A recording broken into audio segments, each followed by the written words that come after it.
أنا متجوزة من كام شهر، جواز صالونات. جوزي طبيب أسنان. عدت فترة الخطوبة عادي، كان بيحاول يتعرف عليا، لكن أنا كنت رافضاه وبصد معاه في الكلام، ما كنتش بديله فرصة لأي حاجة. جاب لي هدايا كتير غير المواسم والفلوس. أمي أجبرتني عليه، ده طيب ومش هتلاقي زيه وبيحبك، وبحكم إن والدي متوفي فكان لازم أتجوز. جريت الأيام وجي يوم الفرح، وكنت هموت نفسي من القهر. هو مفهوش عيب، طوله معتدل، شعره ناعم، لبسه كلاسيكي هادي، لكن ما كنتش من جوايا عايزاه. وجينا ليلة الدخلة. أول ما دخل عليا الأوضة قلت له أنا مش عايزاك تلمسني ولا تقرب مني خالص. قال لي ليه؟ قلت له كده، أنا مش جاهزة لسه. قال لي ماشي، اللي يريحك، تعالي ناكل طيب. قلت له ماليش نفس. قال لي انتي ما كلتيش من الصبح.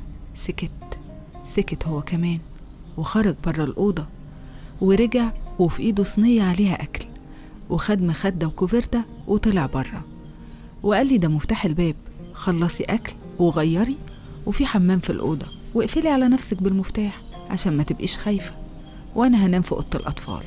حسيت إن اطمنت شوية واستريحت لما قال لي كده.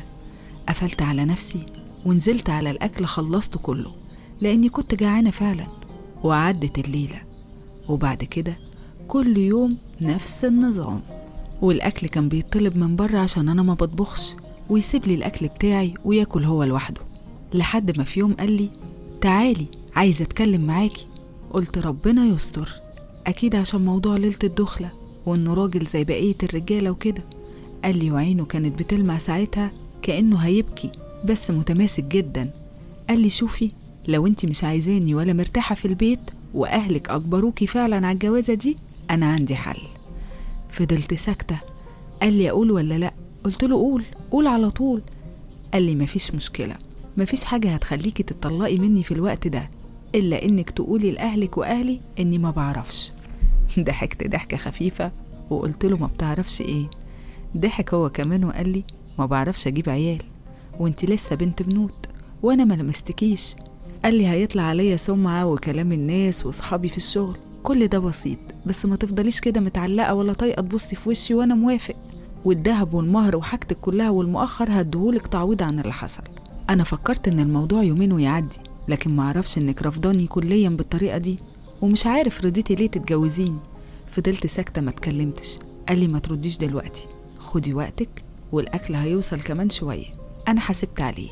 خدي الأكل وكلي، ولو احتجتي أي حاجة الفيزا على الترابيزة فيها فلوس، اشتري اللي انت عايزاه، وأنا هنزل دلوقتي شوية بره كده.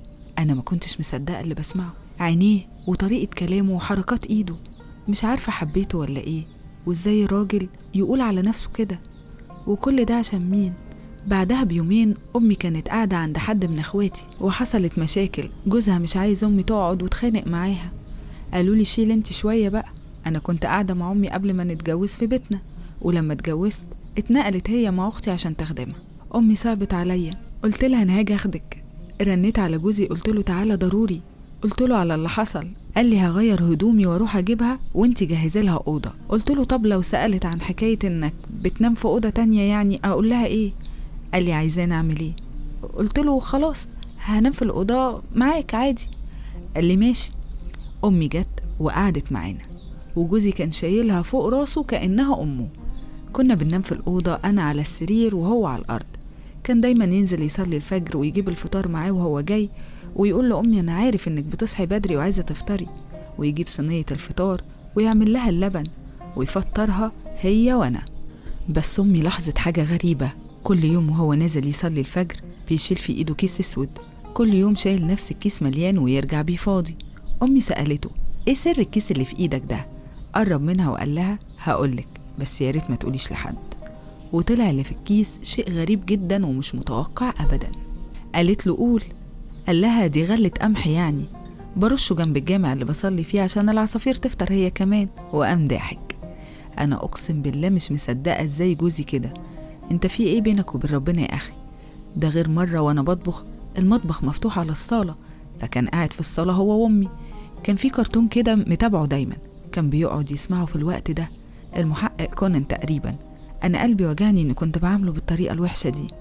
ده غير في يوم كنا نايمين، سمعت صوت جنبي، ببص لقيته نايم على الأرض وبيتشنج جامد وفي رغوة بتطلع من بقه. قعدت أصحي فيه وأقول له مالك مالك في إيه؟ بعد 5 دقايق تقريبا فاق. قال لي في إيه؟ قلت له حالته كانت عاملة إزاي وإزاي كان المنظر صعب. قال لي معلش نسيت أخد الدواء، أنا آسف. الدواء كان اسمه تجراتول. سألت عليه في الصيدلية وعرفت إنه للتشنجات والحالات العصبية. سألت صاحبه من وراه عنه، قال لي من فترة كده قبل الجواز اتخانق مع أبوه وأبوه حب يربيه، دخله مصحة وقال لهم ده مجنون. كانوا بيكهربوه هناك، قعد 3 أسابيع ياخد جلسات كهرباء، ومن ساعتها والحالة دي بتجيله. أنا عيني دمعت، هو في حد في الدنيا دي كده؟ وإزاي كاتم كل ده جواه؟ وأمي اللي انت شايلها فوق راسك وبقت بتحبك أكتر مني، انت بتعمل كل ده من غير مقابل ليه؟ أنا حتى مهنش عليا كويله قميص أو أشغل الغسالة على هدومه، وهنت عليك نفسك تقول للناس إنك ما بتعرفش عشاني. والدتي في يوم كانت نازلة معايا نشتري شوية طلبات للبيت، وقعت على السلم ورجليها اتكسرت، جريت بيها على المستشفى، كلمته وجي جري، وكان خايف على أمي كأنها أمه بالظبط، ووصى عليها الدكاترة ودفع كل حساب المستشفى. ورجعنا سوا، وزعق فيا وقال لي ما كانش ليه لزوم تاخدي ماما معاكي، اطلبي اللي انت عايزاه وانا هجيبهولك لحد باب البيت. ماما قالت له هي ملهاش ذنب يا ابني، انا اللي كنت زهقانه من قعده البيت وطلبت منها اروح اهوي عن نفسي شويه. ومواقف كتير كان بيعملها معايا ومع امي، وبيحبها وبيعملها كانها امه ومش بيقول لها غير يا ماما. كان بيصعب عليا قوي اني عملته بالطريقه دي، ولقيت نفسي ندمت جدا اني كنت عاوزه افرط فيه، لاني لو لفيت الدنيا دي كلها مش هلاقي في طيبته وحنيته وجدعنته. حاولت أقرب منه لكنه كان زعلان وواخد على خاطره مني، وقال لي مفيش داعي تعملي حاجة مش عايزاها عشان أنا بعامل مامتك كويس، ده حقها واجب عليا، وحتى بعد انفصالنا هفضل أودها وبرها زي أمي بالظبط، لأني ما شفتش منها إلا كل خير، وانتي ربنا يوفقك في حياتك الجاية. أنا مش عارفة إزاي أقوله إني بحبه، وإزاي إني مش هقدر خلاص أعيش من غيره، مش عارفة إزاي أبص في عينه اللي دايما بتلمع، مش عارفة دي دموع ولا وجع ولا حزن، مش قادرة أعبر عن أي مشاعر ناحيته، مش قادرة حتى أقوله إني بحبه. بس مع الأيام أنا اتغيرت وبقيت بهتم بأموره، وبعمله الأكل اللي بيحبه، وبغسل هدومه وأنا فرحانة وبكويها كمان، واهتميت بصحته ومواعيد علاجه، وبقى شغلي الشاغل إزاي أرضيه. ما هو اللي زي ده يتشال على الراس وجوه العين.